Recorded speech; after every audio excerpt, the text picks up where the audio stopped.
Shalom, Jemaat GKMI Eklesia yang saya kasihi, tapi terlebih lagi dikasihi oleh Tuhan. Selamat beribadah di dalam nama Tuhan Yesus. Tema firman Tuhan pada pagi hari ini saya berikan, haruskah kita taat kepada pemerintah? Sebagai bahan bacaan saya ambil dari Roma pasal 13 ayat yang pertama hingga yang ke-7. Kepatuhan kepada pemerintah. Tiap-tiap orang harus takluk kepada pemerintah yang di atasnya, sebab tidak ada pemerintah yang tidak berasal dari Allah. Dan pemerintah-pemerintah yang ada ditetapkan oleh Allah. Sebab itu, barang siapa melawan pemerintah, ia melawan ketetapan Allah. Dan siapa yang melakukannya akan mendatangkan hukuman atas dirinya. Sebab jika seorang berbuat baik, ia tidak usah takut kepada pemerintah. Hanya jika ia berbuat jahat. Maukah kamu hidup tanpa takut terhadap pemerintah? Perbuatlah apa yang baik, dan kamu akan beroleh pujian daripadanya. Karena pemerintah adalah hamba Allah untuk kebaikanmu. Tetapi jika engkau berbuat jahat, takutlah akan dia. Karena tidak percuma pemerintah menyandang pedang. Pemerintah adalah hamba Allah untuk membalaskan murka Allah atas mereka yang berbuat jahat. Sebab itu perlu kita menaklukkan diri, bukan saja oleh karena kemurkaan Allah, tetapi juga oleh karena suara hati kita. Itulah juga sebabnya maka kamu membayar pajak, karena mereka yang mengurus hal itu adalah pelayan-pelayan Allah. Bayarlah kepada semua orang apa yang harus kamu bayar. Pajak kepada orang yang berhak menerima pajak. Cukai kepada orang yang berhak menerima cukai. Rasa takut kepada orang yang berhak menerima rasa takut. Dan hormat kepada orang yang berhak menerima hormat. Mari kita berdoa. Tuhan, tolonglah kami Tuhan, untuk kami boleh membuka hati dan pikiran kami Tuhan, supaya firman-Mu yang kami akan pelajari lebih jauh ya Tuhan, boleh mendapat tempat di dalam hati kami, dan firman-Mu boleh bertumbuh, berbuah, dan berlipat bagi kemuliaan-Mu. Inilah doa kami dalam nama Tuhan Yesus. Amin. Haruskah kita taat kepada pemerintah? Sebagai warga negara Indonesia, tentunya kita harus katakan harus, ya, harus. Tetapi masalahnya apakah mutlak? Bukankah sebagai orang percaya kita juga adalah warga kerajaan surga? Jadi di satu pihak kita adalah WNI, tetapi di pihak yang lain kita adalah WKS. Nah, sementara atau selama tidak ada pertentangan di antara kedua hal ini, yaitu pemerintahan Allah atau pemerintahan negara, maka tidak ada kesulitan bagi kita tentunya untuk taat.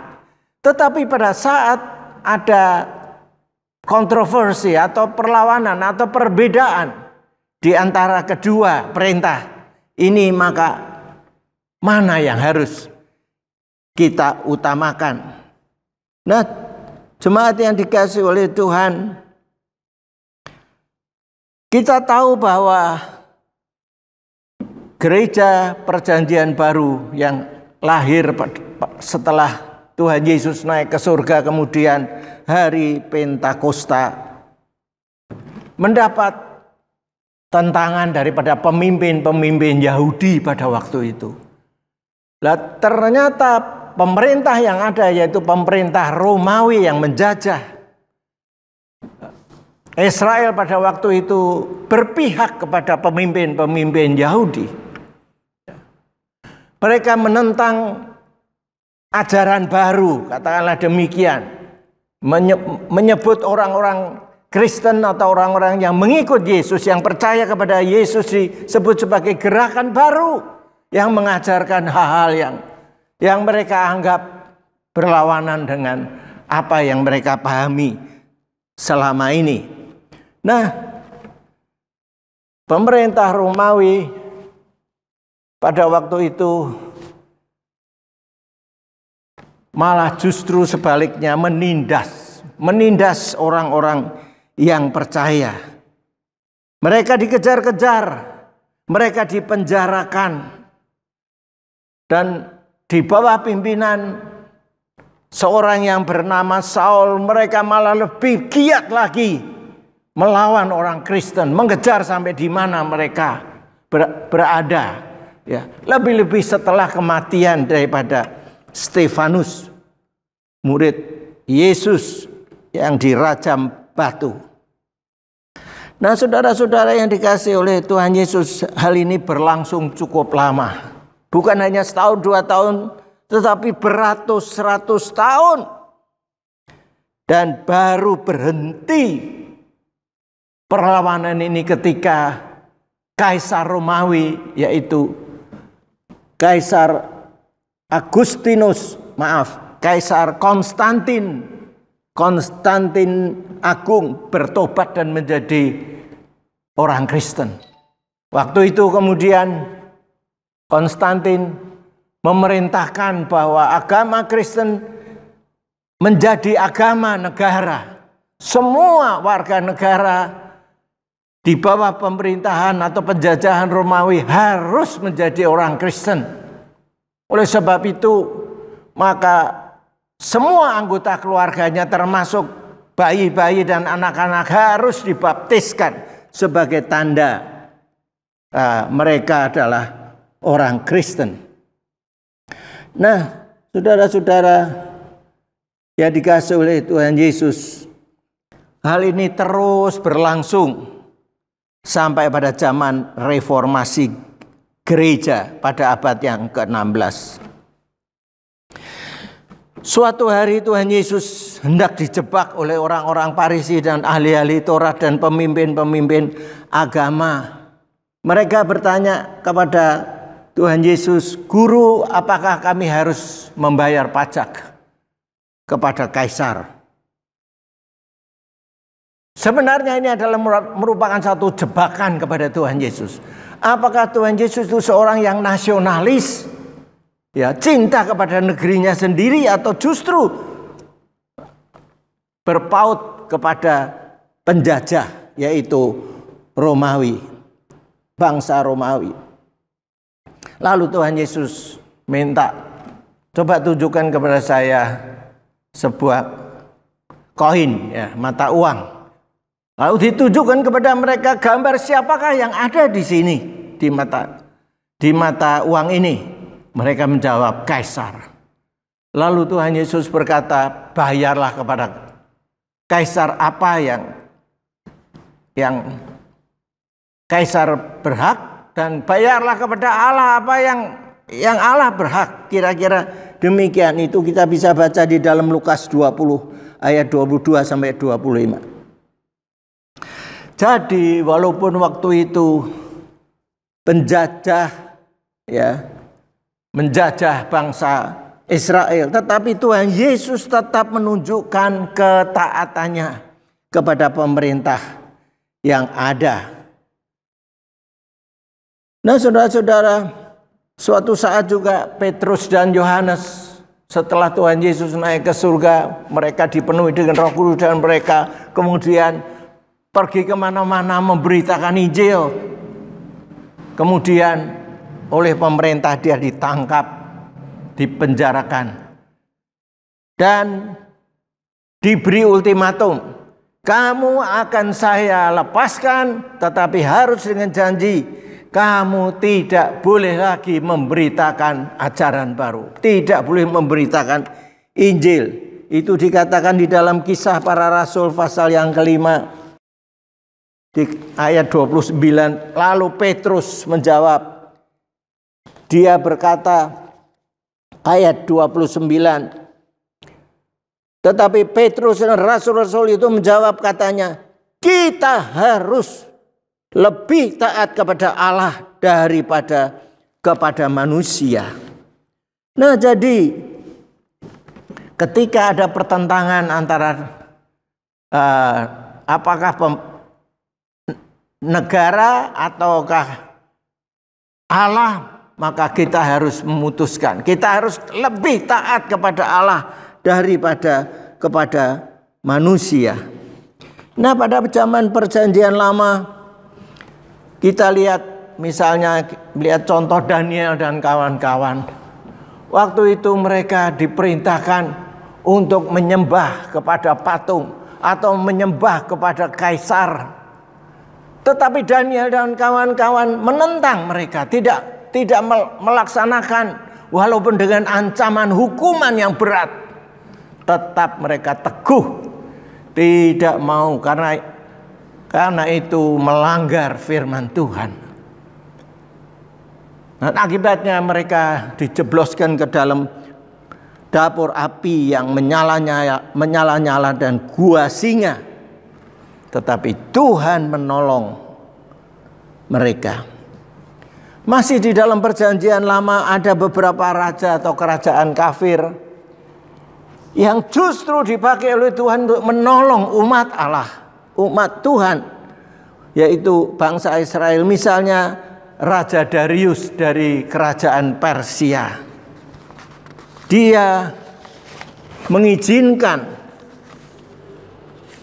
Ezra dan Nehemia, tawanan ya, bangsa Israel yang menjadi tawanan di Persia waktu itu, untuk pulang ke Yerusalem untuk membangun kerohanian bangsa Israel waktu itu dan juga membangun tembok Yerusalem.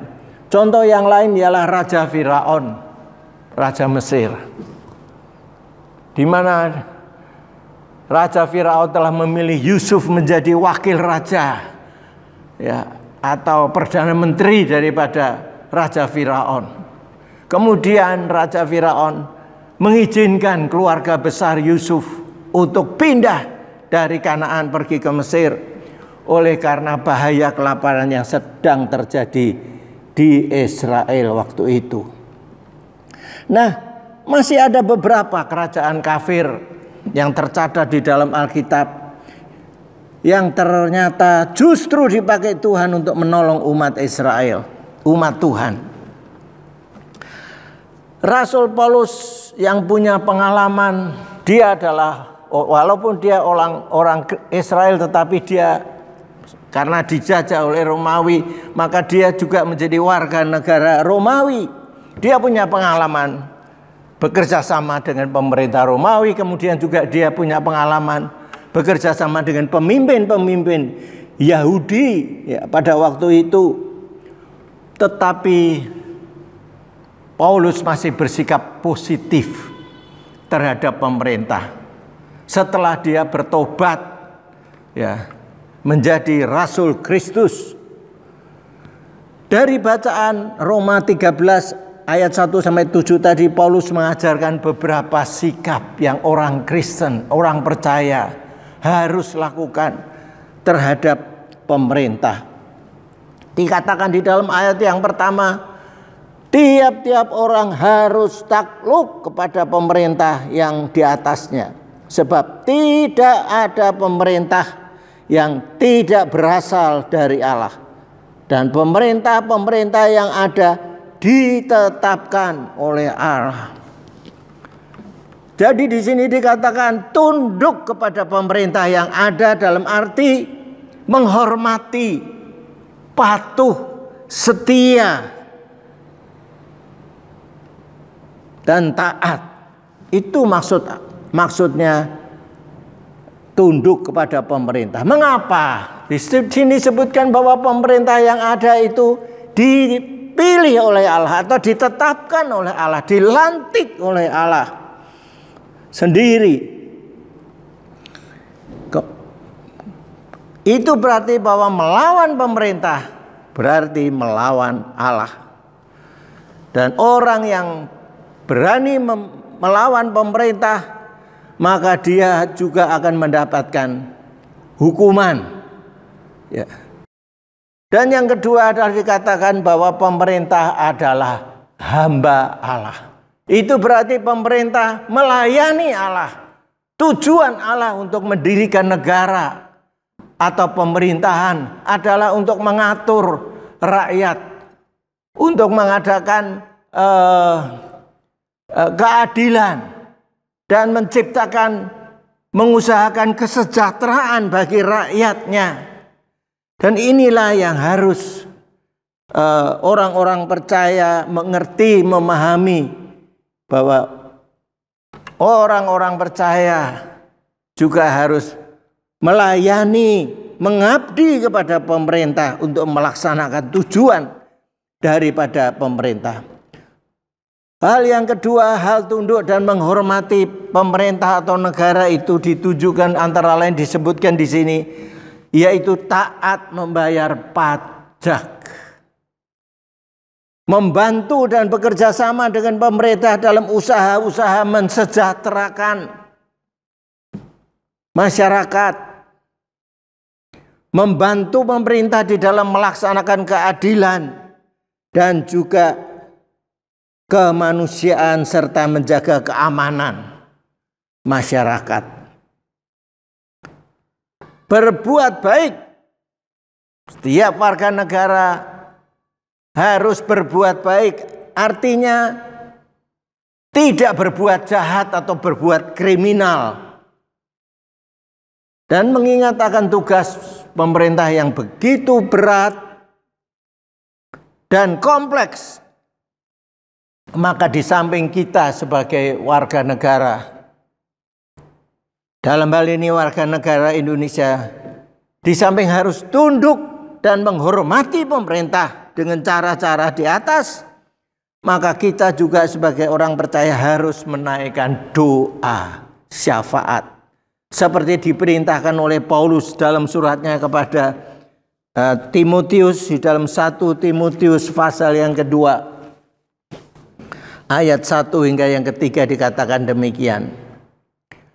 Pertama-tama aku menasihatkan, naikkanlah permohonan, doa syafaat dan ucapan syukur untuk semua orang, untuk raja-raja dan untuk semua pembesar, agar kita dapat hidup senang, hidup tenang dan tentram dalam segala kesalehan dan kehormatan. Itulah yang baik dan yang berkenan kepada Allah, juru selamat kita. Nah, jelas di sini akan peran kita sebagai orang-orang percaya terhadap pemerintah. Yang ketiga adalah bagaimana hubungan negara dan gereja pada masa reformasi sampai dengan hari ini.